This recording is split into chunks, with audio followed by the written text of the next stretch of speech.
Hello friends, welcome back to Hindi mirror channel. सभी students का Hindi mirror पर फिर से स्वागत है।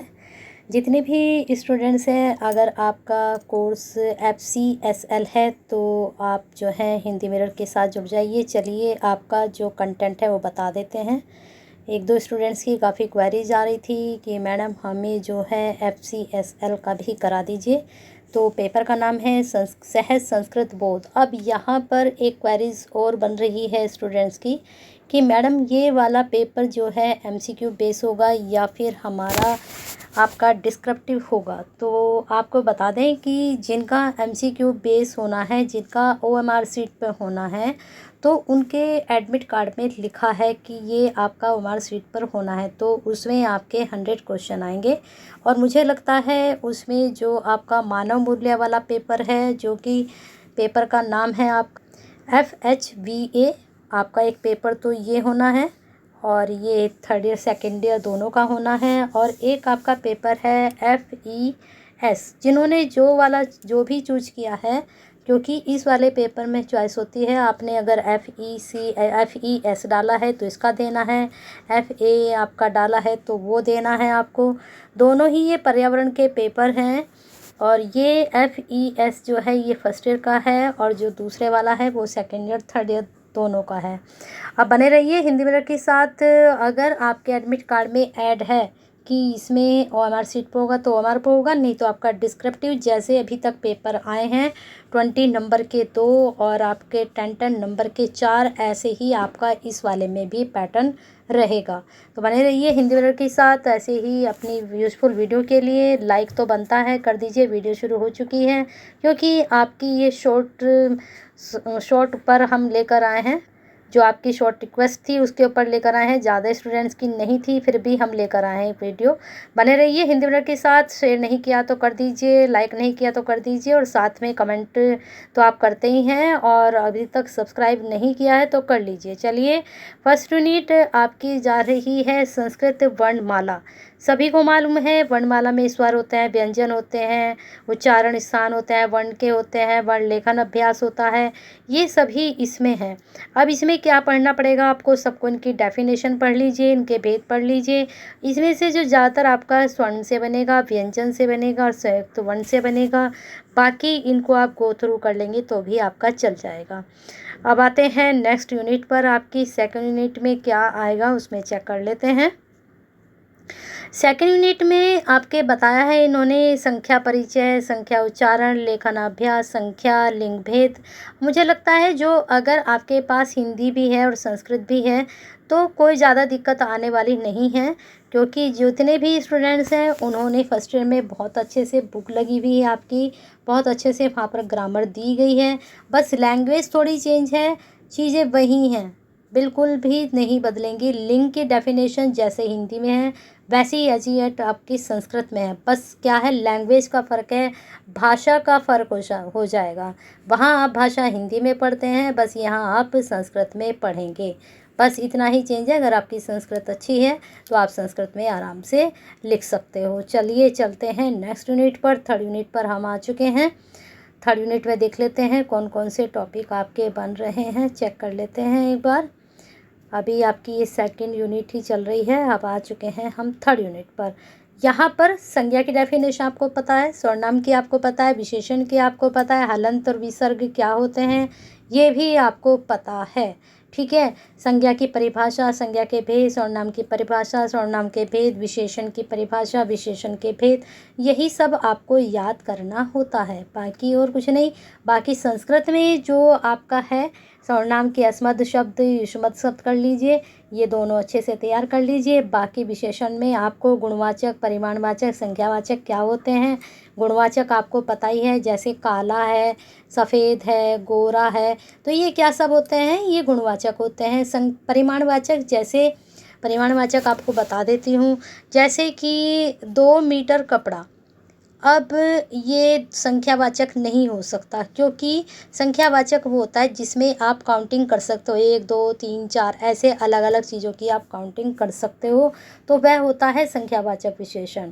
और जिसमें आप काउंट नहीं कर सकते हो उसको मापते हैं, जैसे दूध है कि 2 लीटर दूध दे दीजिए, 2 मीटर कपड़ा दे दीजिए, तो ये सब क्या है, परिमाणवाचक में आते हैं और उसमें कुछ भी आ सकता है। तो बस आपको इतना याद रखना है कि संख्या जो है हम उसे काउंट कर सकते हैं, परिमाणवाचक को हम काउंट नहीं कर सकते, क्योंकि 2 की संख्या यहाँ भी आ रही है, 2 की संख्या यहाँ भी आ रही है ना, कपड़े में भी आ रही है, मीटर में भी आ रही है और किलो में भी आ रही है। ठीक है, अब जो है दर्जन में भी आ रही है। ठीक है, किलो में भी है, किलो में भी आप शिमला मिर्च, अगर आप 1 किलो शिमला मिर्च लाते हो तो उसको अलग अलग काउंट कर सकते हो ना। ठीक है, चलिए आगे चलते हैं आपके हलंत पर। हलंत क्या होता है, जैसे कि आपने का लिखा, इसके नीचे ये लगाया, तो ये क्या है, ये हलंत है। अब इसको हमने आ लगा दिया साथ में, तो तब मिलकर का बनता है। अगर हम इसके साथ आ नहीं लगाते हैं तो ये हलंत वाला कहलाता है। ठीक है, विसर्ग आपको पता है, विसर्ग 2 प्रकार के होते हैं। कितने प्रकार के होते हैं, विसर्ग 2 प्रकार के आपके होते हैं। बाकी आप इसके अंदर जो पढ़ोगे आपको पता चल जाएगा। तो डेफिनेशन याद कीजिए और साथ में इनके भेद जरूर याद कर लीजिए, सेंटेंस याद कर लीजिए, क्योंकि प्रश्न यहीं से बनते हैं। बाकी मैं इसका पेपर भी अपलोड करूँगी, तो उससे थोड़ा आपको नॉलेज हो जाएगी कि किस तरह का पेपर में क्वेश्चंस बनते हैं। अब आते हैं यहाँ पर विभक्ति, पुरुषलिंग, वचन। पता है आपको विभक्ति, पुरुष, लिंग, वचन, परिचय। अब विभक्ति हिंदी में तो नहीं होती, यहाँ पर होती है संस्कृत में, तो यहाँ पर आपको पढ़ने पड़ेंगे। विभक्ति क्या होती है, चिन्ह बोध इसका क्या होता है विभक्ति का। तो यहाँ पर पुरुष का कर लीजिए, लिंग का कर लीजिए, वचन, तीनों कर लीजिए। तीनों आपके लिए बहुत ही इम्पोर्टेंट है। बाकी यहाँ पर विभक्ति आपको पुल्लिंग, स्त्री, नपुंसक, तो में, युवा में, युयो में, अहम, अवा में, वया में, द्वितीय विभक्ति, तृतीय विभक्ति, चतुर्थी, ये सब आपको पढ़ना पड़ेगा। ठीक है, चलिए चलते हैं नेक्स्ट यूनिट पर। आपके क्या क्वेश्चंस बनेंगे, हम तो सिर्फ आपके साथ टॉपिक डिस्कस कर सकते हैं। ठीक है, हमने हर बार यही किया है, आपके साथ सिर्फ टॉपिक डिस्कस किए हैं। इतने शॉर्ट टाइम में तो हम टॉपिक ही आपको बता सकते हैं कि ये टॉपिक आप पढ़ लीजिए, और इससे भी काफ़ी हेल्प मिल जाती है। अब आते हैं शब्द परिचय, शब्द रूप परिचय और धातु रूप परिचय। क्या है यहाँ भी हिंदी, ये जो है आपकी सारी व्याकरण है। व्याकरण में क्या होता है, आपको एक तो परिभाषा, ठीक है, और एक अर्थ, और एक भेद, और एक इनसे बनते वाक्य जो होते हैं वो आपको पढ़ने होते हैं। यही 3-4 चीज़ें होती हैं, हर एक टॉपिक में आपको ऐसे ही पढ़ना होता है। हर एक का अर्थ, परिभाषाएं, भेद, फिर भेद के भी भेद होते हैं, किसी किसी के तो भेद के भी भेद होते हैं, पता है ना आपको।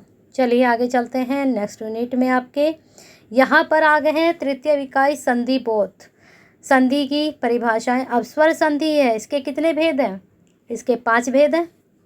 अब वैसे संधि के भेद कितने हैं, 3 हैं, स्वर संधि, व्यंजन संधि, विसर्ग संधि। अभी मैंने कहा था ना किसी के भेद के भी भेद होते हैं। अब यहाँ स्वर संधि के खुद के भेद हैं, दीर्घ संधि, गुण संधि, वृद्धि संधि, यण संधि।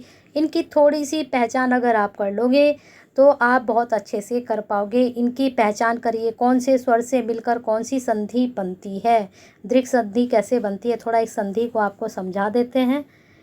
ठीक है, चलिए यहाँ पर उससे पहले आपको पता होना चाहिए ह्रस्व स्वर कौन से हैं, दीर्घ स्वर कौन से हैं।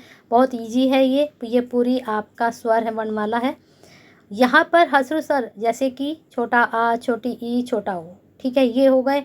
बाकी बड़ा आ, ई, ऊ, री, यहाँ पर इन्होंने ये संयुक्त स्वर दे रखा है। ठीक है, और वैसे ये दीर्घ स्वर में भी आते हैं चारों, ये संयुक्त स्वर में भी आते हैं और दीर्घ स्वर में भी आते हैं, ये आप याद रखिएगा।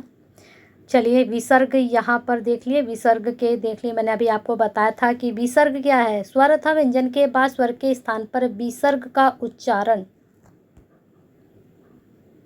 होता है। विसर्ग का चिन्ह ये पता ही है सबको, ये होता है स्वर अथवा व्यंजन के बाद 2 बिंदु में रूप में लिखा जाना वाला विसर्ग कहलाता है।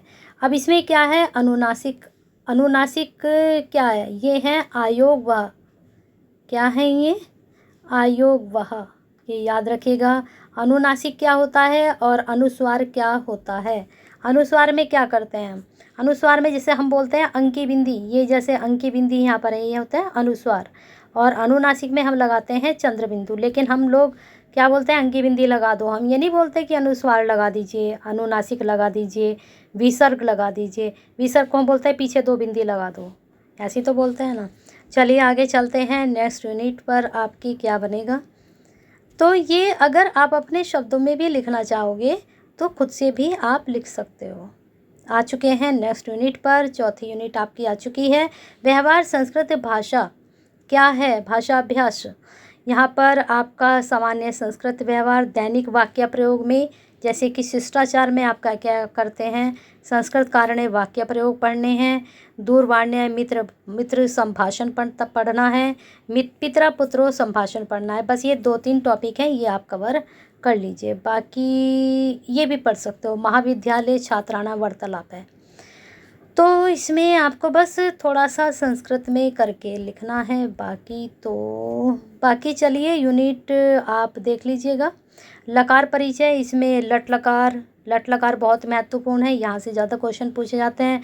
लंग लकार से पूछे जाते हैं, लोट लकार से ज़्यादा पूछे जाते हैं। ठीक है, बाकी सबको गो थ्रू आप कर लीजिएगा। जो क्वेश्चंस ज़्यादा पूछे जाते हैं वही मैं आपको बता रही हूँ। चलिए तो बने रहिए हिंदी मिरर के साथ। एक यूनिट और आपको बता देती हूँ मैं। बाकी यूनिट आप देख लीजिएगा कितनी यूनिट और बाकी रह गई हैं। बाकी और मेरी कुछ हेल्प चाहिएगी तो आप मुझे कमेंट बॉक्स में बता सकते हैं, मैं आपकी हेल्प करूँगी ज़रूर। चलिए देख लीजिए, कारक कितने होते हैं, 8 होते हैं। पता है सभी को 8 कारक होते हैं और ये विभक्ति के अनुसार चलते हैं। अब इनकी जो विभक्ति है वो आपको याद होनी चाहिए, जैसे कि कर्ता ने, कर्म को, करण से, संप्रदान के लिए, अपादान में पर, संबंध काकी के, अधिकरण में पर। ठीक है, तो इस तरह से आपको ये याद करनी होती हैं और विभक्ति आपको पढ़नी ज़रूरी है कहीं से। ये तो आपकी यूनिट बहुत ही महत्वपूर्ण है, यहाँ से क्वेश्चन 100% आपका बनेगा। अब अगर आप कहेंगे तो मैं प्रीवियस पेपर आपके लिए शाम तक अपलोड कर दूंगी, लेकिन कम से कम मेरे पास 10-12 बच्चों की क्वेरीज आए तभी तो मैं अपलोड करूं।